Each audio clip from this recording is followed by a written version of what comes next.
মাননীয় সদস্য জনাব মঈনুদ্দিন খান বাদল, চট্টগ্রাম ৮।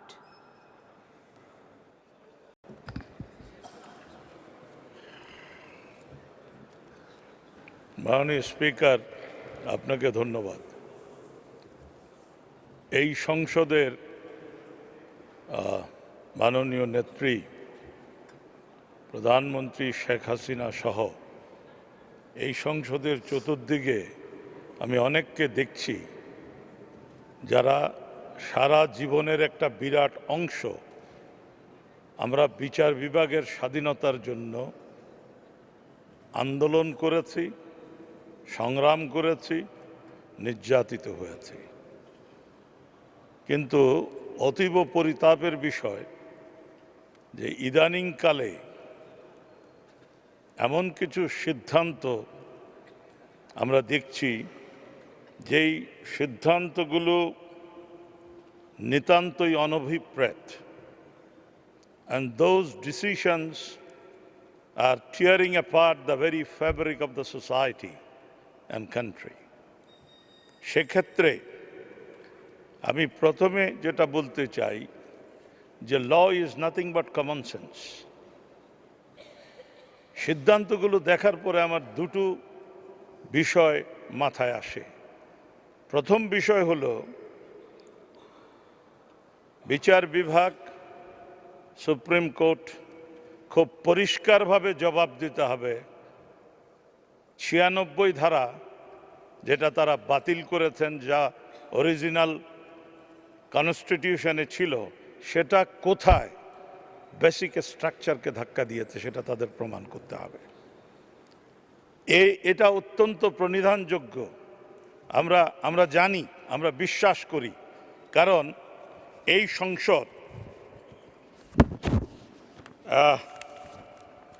এই সংসদ আপনার আমেরিকান সে নাম করা বিখ্যাত বিচারক মার্শাল সিজে 1829 সালে যেটা বলেছিলেন, এই সংসদের অধিকাংশ সদস্য সেটা বিশ্বাস করে বলেই সেই আন্দোলনটি আমরা করেছি। তিনি বলেছিলেন, I have always thought from my earliest youth till now that the greatest scourge an angry heaven ever inflicted upon ungrateful, sinning people was an ignorant, a corrupt or a dependent judiciary. আমরা সেটা চাইনি, আমরা dependent judiciary চাইনি। কিন্তু যে প্রশ্নটি করছি সেটা হলো যে আপনি custodian of the constitution, nobody denies it, এটা আমরা কখনোই ডিনাই করি না। কিন্তু বলতে চাই, আপনি কি যে কোনো আইন যেটা সংসদ তৈরি করে, যে কোনো আইন আপনি বাতিল করে দিতে পারেন? Have you got that right? আপনাকে কনস্টিটিউশন তা দিয়েছে? আপনাকে বারংবার বলছে, সংসদের কোনো আইন যদি বেসিক স্ট্রাকচারকে অতিক্রম করে, ক্ষতিগ্রস্ত করে, সেটা আপনি দেখতে পারেন। এই সংসদ সেজন্য বুঝতে চায় এই বেসিক স্ট্রাকচারটা কি। সেই বেসিক স্ট্রাকচারের প্রশ্নে আমি যে কথাটি বলতে চাই, the father of the nation, Bangabandhu, and the framers of the Constitution have built a relation between rights and obligation, and the balance in the power of legislature, executive, and judiciary, also being subject to the rule of law as part of the constitutional limits, demarcation of boundaries, not only these three branches alone, but to all other monitors of the constitution known as constitutional social contract theory, wherefrom we derive our inspiration for putting a concept, social justice, equality, human dignity in our proclamation of independence. এখানে যদি আমরা দেখতে চাই যে basic স্ট্রাকচারটা কি, সেই basic স্ট্রাকচারের ব্যাপারে আমাদের সবাইকে একমত হতে হবে। The basic structure of the constitution is sovereignty, supremacy of the Constitution, separation of power, democracy, a republican government, independence of judiciary, unitary state and fundamental rights. আমার প্রশ্ন, যেই 96কে আপনি 96 যেটা অরিজিনালি ছিল সেই 96কেই আমরা প্রতিস্থাপিত করেছিলাম। সেই 96 বাংলাদেশের sovereignty, supremacy of the Constitution, separation of power, democracy, independent judiciary, unitary state R fundamental রাইটসের কোথায় আঘাত করেছে আমরা দেখতে চাই। আমরা একইভাবে এই ইন্ডিপেন্ডেন্স অফ জুডিশিয়ারির উপর আপনার দুটো ব্যাপার আছে। 1985-এ the basic principles of independence of judiciary উপরে ইউএন ইন্ডিপেন্ডেন্স অফ জুডিশিয়ারির উপর তারা বক্তব্য লিপিবদ্ধ করেছে। একইভাবে কমনওয়েলথের লাটিমার হাউস প্রিন্সিপালস 2003 তারা জুডিশিয়ারির ইন্ডিপেন্ডেন্সের ব্যাপারে বক্তব্য লিপিবদ্ধ করেছেন। আমি যে কোনো একটাই পড়ছি, তার কারণ দুটোই একই জিনিস বলেছেন। লাটিমার হাউস প্রিন্সিপালে বলছেন, an independent, impartial, honest and competent judiciary is integral to upholding the rule of law, engendering public confidence, dispensing justice. এটা করতে গিয়ে তারা বলছেন, judicial appointments should be made on the basis of a clearly defined criteria or by a publicly declared process. The process should ensure equality of opportunity for all who are eligible for judicial office, and the appointment should be on merit. The appropriate consideration is given to the need of the progressive attainment of the gender equity and the removal of the other historic factors of discrimination. Arrangement for appropriate security of tenure. ওনারা যতদিন থাকবেন সেই টেনিউরটা তাদের কাছে বিচারকদের স্বাধীনতার জন্য অত্যন্ত গুরুত্বপূর্ণ বলে বিবেচিত হয়েছে। And protection of levels of remuneration must be in place. Adequate resources should be provided for the judicial system. Interaction, if any, between executive and judiciary should not compromise judicial independence. এই প্রশ্নে বলতে চাই, আমরা এই house, আমরা ওনাদের এই independence of জুডিশিয়ারির যেটা প্রধান বিষয় টেনিউর, বারবার বলেছেন, এটা জাতিসংঘের কথা তো আছে, আর এই লাটিমার প্রিন্সিপাল এটাতেও আছে। সেখানে তাদের টেনিউরের ব্যাপারটা খুব বড় করে এনেছেন, যে টেনিউরটা যেন নিয়ে টানাটানি না হয়, ওটাকে নিয়ে যেন তারা আতঙ্কে না থাকে। আমি প্রশ্ন করতে চাই সুপ্রিম কোর্টের কাছে, এই 66 বছরের টেনিউর কি এই পার্লামেন্ট করেনি? সেই 66 বছরের টেনিউরের ব্যাপারে কি কোনো হস্তক্ষেপ আছে? আমি প্রশ্ন করতে চাই, এই সংসদ স্বাধীনভাবে খরচ করার জন্য তাদের প্রয়োজনীয় অর্থ কি তাদেরকে প্রদান করেনি? তাদের সুদৃঢ় অবস্থানের জন্য যা যা করণীয় সেই বিষয়গুলোকে এই সংসদ পাশ করেনি? কিছুদিন আগেও তো তাদের এই বেতন ভাতার প্রশ্নটি আমরা পাশ করে দিয়েছি। তাহলে প্রশ্নটা হলো, যেটাকে জুডিশিয়ারির ইন্ডিপেন্ডেন্সের জন্য সারা বিশ্ব গুরুত্ব দিচ্ছেন, সেই বিষয়টিকে এই সংসদ এই দেশের বাস্তবতায় যতটুকু করা সম্ভব তার চূড়ান্ত পর্যায় পর্যন্ত যাওয়ার চেষ্টা করেছে। এখানেই আমি যে কথাটা বলতে চাই, কি বিষয়টা নিয়ে আসলেন? শুধু বড় বড় কথা বললে তো হবে না। বিষয়টা নিয়ে আসলেন যে একজন বিচারক যদি এমন কাজ করে যেখানে তার বিচারক থাকা চলে না, অন্যায় অবিবেচনা প্রসূত কাজ করে, অপরাধ করে থাকে, তাহলে তার সাজাটা কিভাবে হবে? এখন এখানে তো সব বিচারকের সাজার প্রশ্ন আসেনি। একজন বিচারক যিনি অপরাধ করেছেন তার বিচারটা কিভাবে সম্পাদিত হবে সেই প্রশ্নটা আলোচিত হচ্ছে। সেইখানে আপনি এমনভাবে ঘটনাটা পোস্ট করলেন যাতে মনে হচ্ছে সমস্ত বিচার ব্যবস্থাকে আপনি সংবিধানের বিরুদ্ধে দাঁড় করিয়ে দিলেন। এখন যদি আপনাকে জিজ্ঞেস করতে চাই, আপনারা জিয়াউর রহমান প্রবর্তিত, সেখানে তো একটা প্রশ্ন আমার আসবে।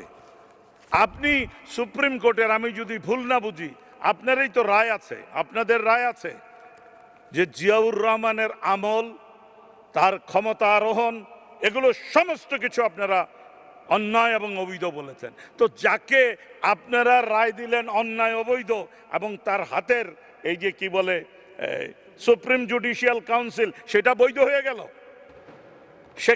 সেখানে আমি যে প্রশ্নটা আনতে চাই ওনাদের কাছে, আপনি এটা বলেন যে আমি বলেছি স্ট্রাকচারে কোথায় ধাক্কা দিয়েছে, তার সাথে সাথে বলতে চাই যে এই ওয়েস্টমিনিস্টার ডেমোক্রেসিতে এই আমরা যা করতে চেয়েছি, ৭২-এ যা গ্রন্থিবদ্ধ আছে, সেইটা এখনো পর্যন্ত অনুসৃত হয় অস্ট্রেলিয়া ফেডারেলে, কানাডাতে, ইন্ডিয়াতে, Kiribati, Malawi, Malta, Maldives, Nauru, New Zealand, Samoa, Sierra Leone, South Africa, Sri Lanka, Tuvalu and United Kingdom. এইটা এখনো পর্যন্ত ইয়ের কাছে, পার্লামেন্টের কাছে। হ্যাঁ, আপনি সুপ্রিম জুডিশিয়াল কাউন্সিল বা অন্য কিছু, সেটাও অনুসৃত হয়। Barbados, Bahamas, Botswana, Fiji, Jamaica, Ghana, Guyana, Kenya, Lesotho, Mauritius, Papua New Guinea, etcetera etcetera. দেশগুলোর নাম খেয়াল করবেন। এই গণতন্ত্রের প্রসূতিকাগার United Kingdom, India, Canada, South Africa follow করছে এইটা, আর উনি ফলো করছেন পাপুয়া নিউ গিনি, যেটা করছেন সেইটা, মরিশাস, লেসোথো, এর Eastern Caribbean State, Seychelles, Solomon Island. তো ভালো, আপনি সলোমন আইল্যান্ড ফলো করবেন, আপনি ইন্ডিয়াকে ফলো করতে পারছেন না। ইউনাইটেড কিংডম আপনার কাছে কোনো রেফারেন্স না। আমি এইটা বলেই আমি জিজ্ঞেস করতে চাই, বিচারক অন্যায় করলে কিভাবে অপসারিত হবে, সেই প্রশ্নটি নিয়ে আপনার কমনওয়েলথে ২-৩ রকম পদ্ধতি চালু আছে। তো সেই পদ্ধতি চালু করতে গিয়ে আমরা কোন জায়গায়, এই পার্লামেন্ট কোন জায়গায় আপনার বেসিক স্ট্রাকচারকে অপমান করলাম, বেসিক স্ট্রাকচারকে ক্ষতিগ্রস্ত করলাম, সেই উত্তর কিন্তু আমরা চাইব। এবং আমি পরিশেষে সময় না নিয়ে যেটা বলতে চাই সেটা হলো যে ন্যাচারাল জাস্টিস বলেও একটা কথা আছে মাননীয় স্পিকার। সেই ন্যাচারাল জাস্টিসের ব্যাপারে বক্তব্য হলো, আপনি আপনার নিজের বিচার করতে পারেন না। আপনি কি স্বয়ম্ভু ভগবান যে আপনি নিজেই নিজের বিচার করবেন? আপনি কি আল্লাহ হয়ে গেছেন? কুন ফাকুন বলিলাম এবং হইয়া গেল। প্রেসিডেন্টের ইমপিচমেন্ট হয় এইখানে, আপনার প্রধানমন্ত্রীর ইমপিচমেন্ট হয় এইখানে, স্পিকারের ইমপিচমেন্ট হয় এইখানে, আর আপনি বলছেন আমার বিচার আমি করব। এখানে আমি একটি প্রশ্ন করি, আপনি যাদের এই অ্যামিকাস কিউরি বক্তব্য শুনেছেন, ওরাও তো আপনার গোত্রের লোক।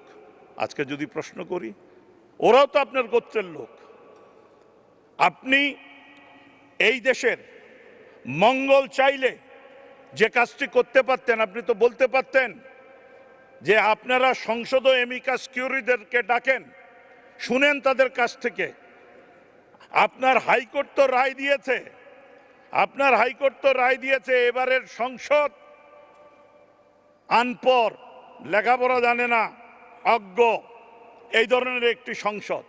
আপনারা আর্গুমেন্ট সাজিয়েছেন ৭২-এর জন্য এটা প্রযোজ্য ছিল, কারণ ৭২-এর সংবিধান, যারা ৭২-এ ছিল তারা অ্যাডভোকেট ছিল, তারা খুব পণ্ডিত ব্যক্তি ছিল, so it is accepted in 72। আর অ্যামিকাস কিউরিদের অনেক বললাম, আজকের পার্লামেন্ট আপনাদের কাছে ওই ৯৬ ধারা প্রয়োগ করার মতো উপযুক্ত পার্লামেন্ট মনে করছেন না। আপনারা ভুলে যাচ্ছেন এই পার্লামেন্টের যাদেরকে অপমানজনক শব্দ বলেছেন, এখন বলছেন ওটা এক্সপাঞ্জ করবেন। জুতা মেরে গরুদান করে কোনো লাভ নাই। ওই দৃষ্টিভঙ্গি সারা বাংলাদেশের সামনে তুলেছেন। সেইখানেই প্রশ্ন করতে চাই, আপনি সোভারেন্টির প্রশ্ন তুলছেন, জনগণ সোভারেন, এন্ড সেই সোভারেন জনগণের রায় নিয়ে এই পার্লামেন্ট বসেছে। They are the only people, they are the only people in between judiciary, executive and legislature. They are elected. পার্লামেন্টে জনগণের পার্লামেন্ট জনগণের সোভরেন্টির রিফ্লেকশন।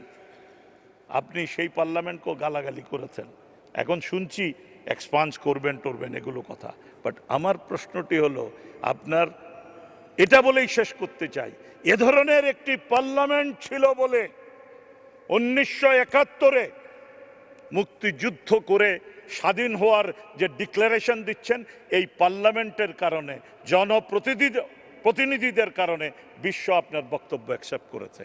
ওই পার্লামেন্ট না থাকলে ওই ডিক্লারেশনের কোনো একজন চক্কর বক্কর কাপড় পরে দাঁড়িয়ে গেলে ওই ডিক্লারেশনের মর্যাদা হতো না। আবারও বলছি, এই পার্লামেন্ট না থাকলে, 2014-র পরে এই পার্লামেন্ট না থাকলে শাসন ক্ষমতা কার কাছে যেত সেটাও মানুষ কিন্তু জানে। সুতরাং সেই জন্য বলছি দুটো কথা, এইটাই শেষ কথা আমার, যে আপনি বিচার যেটা রায় দিয়েছেন, আপনাকে অ্যাডিকুয়েটলি প্রমাণ করতে হবে আমরা বেসিক স্ট্রাকচার চ্যালেঞ্জ করেছি, আদারওয়াইজ এ ঘটনা আরও সামনের দিকে এগোবে। এবং দ্বিতীয় কথা হলো যে আপনি নিজের হাতে আপনার বিচার যেভাবে নিয়েছেন, আমি বললাম আমি আপনার কাছে কাগজ জমাও দিতে পারি, সারা বিশ্বের বহু জায়গায় ওই সুপ্রিম জুডিশিয়াল কাউন্সিল বা ওই জাতীয় ব্যাপারও যেমন আছে, বিশ্বের খুব বড় বড় গণতন্ত্রে এখনো পর্যন্ত এই পার্লামেন্টের কাছে এই বিষয়টি আছে।